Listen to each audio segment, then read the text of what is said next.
கர்த்தருடைய பரிசுத்த நாமம் மகிமைப்படுவதாக. இந்த நாளிலே ஆண்டவருடைய வார்த்தையை கொடுக்கும்படியாய் கர்த்தர் தந்த நல்ல நாளுக்காய் ஆண்டவருக்கு நன்றி செலுத்துகிறேன். பாருங்க, இந்த நாட்களிலே நாம் கல்வாரி சிலுவையை குறித்து தியானித்து கொண்டிருக்கிறோம். ஈஸ்டர் தினம் வரப்போகிறது. இது நம் தேசத்திலே உலகமெங்கிலும் ஆண்டவராய் இயேசு கிறிஸ்துவை ஆராதிக்கிற ஜனங்கள் பாருங்க, ஆண்டவராய் இயேசு கிறிஸ்துவை குறித்து, கல்வாரி சிலுவை குறித்து தியானித்து கொண்டிருக்கிற இந்த நாட்களிலே கர்த்தர் இன்றைக்கு ஒரு வார்த்தையை பேசும்படியாய் ஆண்டவர் தந்த நல்ல வாய்ப்புக்காய் ஆண்டவருக்கு நன்றி செலுத்துகிறேன்.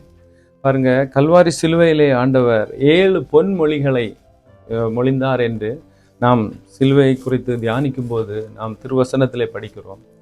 ஆண்டவராய் இயேசு கிறிஸ்துவின் சிலுவையிலே பட்ட பாடுகளை நாம் நினைக்கும் போதே அது நமக்கு ஒரு ஆசீர்வாதமாய் அமைகிறது.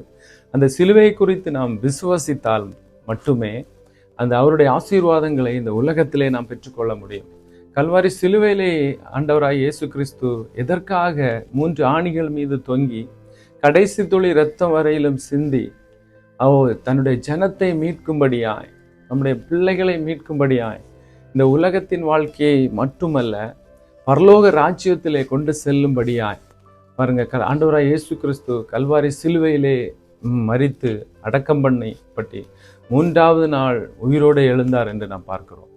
அப்போ ஆண்டவராய் இயேசு கிறிஸ்துவை நிறைய உலக ஜனங்களுக்கு தெரியும். எதற்காக கல்வாரி சிலுவைக்கு போனார், எதற்காக அவர் அடிக்கப்பட்டார், எதற்காக கடைசுளி இரத்தம் வரையிலும் சிந்தினார் என்பதை ஜனங்கள் உணர்ந்து கொள்ளாமல் காணப்படுகிறார்கள்.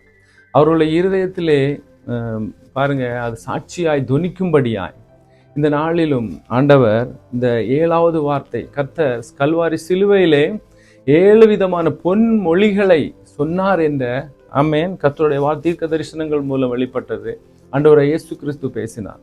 அதிலே 7வது வார்த்தை ஆண்டவர் சொன்ன காரியம் என்னவென்று சொன்னால், பாருங்க, லூக்கா 23ஆம் அதிகாரம் 46வது வசனம் சொல்லப்படுகிறது. இயேசு, பிதாவே, உம்முடைய கைகளில் என் ஆவியை ஒப்புவிக்கிறேன் என்று மகா சத்தமாய் கூப்பிட்டு சொன்னார். இயேசு பிதாவை நோக்கி பாருங்க, உம்முடைய கைகளில் என் ஆவியை ஒப்புவிக்கிறேன், என் ஆவியை ஒப்புவிக்கிறேன் என்று சொன்னால் ஏன் ஆண்டவர் அப்படி சொல்ல வேண்டும்? ஜீவனை கொடுத்திருக்கிறார் ஆண்டவர். ஹல்லேலூயா. அது எதற்காக அப்படி சொன்னார் என்று சொன்னால், பாருங்க, நாம் வாசிக்கிறோம். பிலிப்பியர் 2ஆம் அதிகாரம் 5வது வசனத்திலிருந்து சொல்லப்படுகிறது.